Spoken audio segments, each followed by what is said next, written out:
Hello students, myself Suresh VS. Welcome back to my channel. So we are going to continue the lesson Deep Water by William Douglas. In the last class we discussed that a strong boy picked up the narrator and tossed him to the deep end of the pool. The narrator, he was going down into the water. While going down, he had certain plans, though he was really frightened. His plans was that he would make a jump upwards and lie flat on the surface and move to the edge of the pool. Now let us examine whether his plans could work out. It seemed a long way down. Those 9 feet were more like 90, and before I touched bottom, my lungs were ready to burst. So the narrator says that his journey to the bottom of the pool was really a long journey. And those 9 feet were equal to 90 feet. And before he could touch the bottom of the feet, he felt as if his heart was going to burst. That means it was ready to burst. It was ready to break open. But when my feet hit bottom, I summoned all my strength and made what I thought was a great spring upwards. But when his feet touched the bottom, he collected all his force. He collected all his strength and made a big jump upwards. I imagine I would bob to the surface like a cork. He imagined that he would come up, bob means come up. He would come up to the surface like a cork, like a bottle opener. Did it happen? No. Instead, I came up slowly. Instead of that, he came up slowly. I opened my eyes and saw nothing but water. He opened his eyes and looked around. He was able to see only water. Water that had a dirty yellow tinge to it, tinged color. Water that had an yellow color. And he felt the water around him and that had a dirty look with an yellow color. I grew panicky.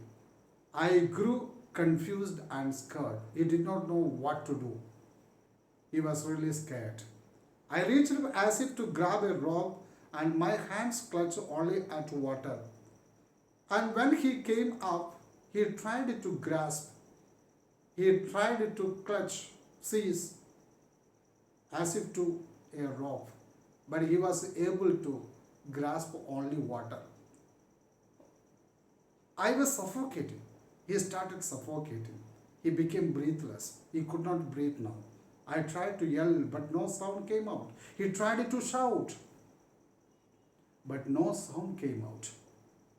Then my eyes and nose came out of the water, but not my mouth. At last his eyes and nose came out of water, but his mouth was still underwater. I flailed at the surface, and he started to move his hands and legs without control. Flailed, that means he waved at the surface of the water, swallowed and choked. He swallowed water and became breathless. He could not breathe. He was not able to breathe. And paralyzed and rigid. And he was incapable of movement, paralyzed. His body parts were not moving and rigid means stiff. A great force was pulling me under. He felt that a great force was pulling him down under the water. I screamed, he shouted, he screamed, he cried. But only the water heard him. But only the water heard him. There was nobody to hear him. That means the sound did not come out of water. I had started on the long journey back to the bottom of the pool. And he started his long journey back to the bottom of the pool, second journey. That means second time he started going down to the water. I struck at the water as I went down. He started hitting forcefully, struck means hitting forcefully at the water while he was going down, expanding my strength. Expanding means using all his energy, spending all his energy. He was going on striking at the or hitting at the water, and it was doing as if in a nightmare fights. A nightmare fights, that means a nightmare dream, an irresistible force, that means that cannot be faced, that means an uncontrollable force, as if he was fighting against an uncontrollable, or we can say an inescapable force in a nightmare. He was using all his strength and fighting against it, but it was useless. I had lost all my breath. He had lost all his breath, and my lungs ached. His lungs, it started paining. My head throbbed. His head started beating rapidly. I was getting dizzy. At last he was getting dizzy. That means giddy. But I remembered the strategy. But even then he remembered the strategy. He remembered about his plan. What was his strategy? Already we have seen it. I would spring from the bottom of the pool and come like a cork to the surface. I would lie flat on the water, strike out with my arms and thrash with my legs. Thrash means strike. Then I would get to the edge of the pool and be safe. That was his strategy. He would come up. How will he come up? Once his feet touched the bottom of the pool, he would make a sudden jump and come to the surface of the water. There he will wave, he will swim by using his legs as well as his arms, and slowly he would move to the edge of the pool and be safe. That was his strategy. I went down endlessly, and he was going down and down. There was no end for it. He felt that there was no end. I opened my eyes, nothing but water with a yellow glow. He opened his eyes, and he could not see anything except water with a yellow shine. Dark water that one could not see through. And after the yellow water, he had seen the dark water. That means he was going down. And through that dark water, one cannot see anything, cannot see through. And then sheer stark terror seized me. Immediately he was caught with a sheen or a very thin, but at the same time an uncontrollable or strong and complete terror, fear. A terror that knows no understanding. He says that terror has no understanding. Terror that knows no control. Terror has no control. We cannot control our fear. It comes automatically. Terror that no one can understand who has not experienced. And the writer says that without experience it, that means one who experienced it only could say that how it was, how much it was. And only that person could understand it, one who experienced it. I was shrieking underwater, and he was crying underwater. I was paralyzed underwater, stiff, rigid with fear. And you see that he became paralyzed, incapable of movement with fear. And he became rigid and stiff underwater. Even the screams in my throat were frozen. And you see that his screams, his cry, that was not coming out of his throat. It was blocked in the throat itself. Only my heart and the pounding in my head said that I was still alive. Only the heart and also the throbbing of a head, that means the beating rapidly in the head, told that he was still alive. And then in the midst of the terror came a touch of reason. But even in the middle of that terror, in that fear, he had a touch of reason. That means he thought about or he recollected about his plan. Already we have seen what was his plan.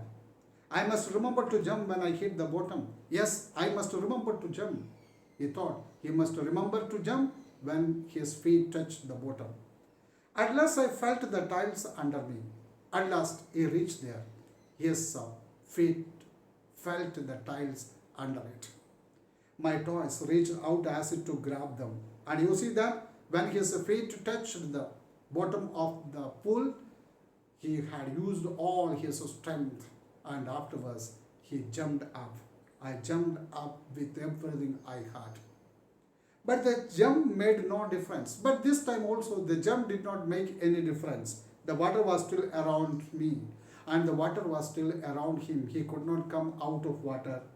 I looked for ropes. He started searching for ropes, ladders, water wings, and he started to searching for all this.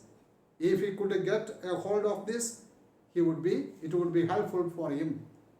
Nothing but water, but he could get nothing except water. A mass of yellow water held me, and you see that a collection of water, a mass of water that grabbed him, covered him. Stark terror took an even deeper hold on him, and you see that an unrelieved terror, or a very strong utter terror that caught him, and that became deeper and deeper, like a great charge of electricity. It was like a great current of electricity. That means he was like in an electric shock. I shook and trembled with fright. He started shaking with fright, with fear.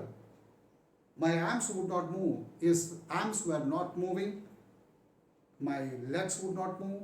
I tried to call for help, to call for mother. Nothing happened. His legs were not moving. His arms were not moving. And he tried to call for help. He tried to call his mother.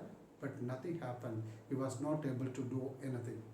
And then strangely there was light. And at last you see that. Later, strangely he could see light. He was coming out of the awful yellow water. He was coming out of that unpleasant or very bad yellow water. At least my eyes were. At least his eyes came out of the water. My nose was almost out too. His nose was also almost out. Then I started down a third time, but he could not escape from the water. And third time he started going down. I sucked for air and got water.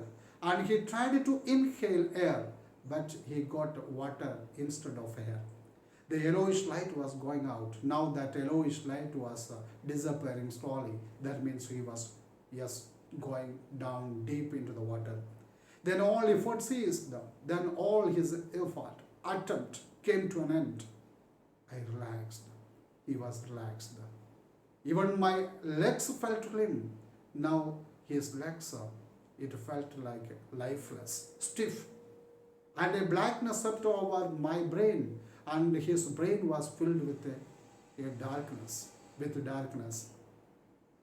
It wiped out fear. That blackness or that dark wiped out the fear from his mind.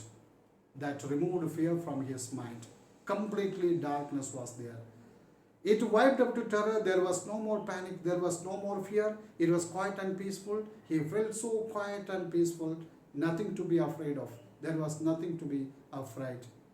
And he says that this was a very nice experience to be drowsy and going to be half asleep.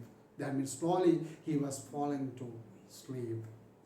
And no need to jump. There was no need to jump. Too tired to jump. He was already very much tired to jump.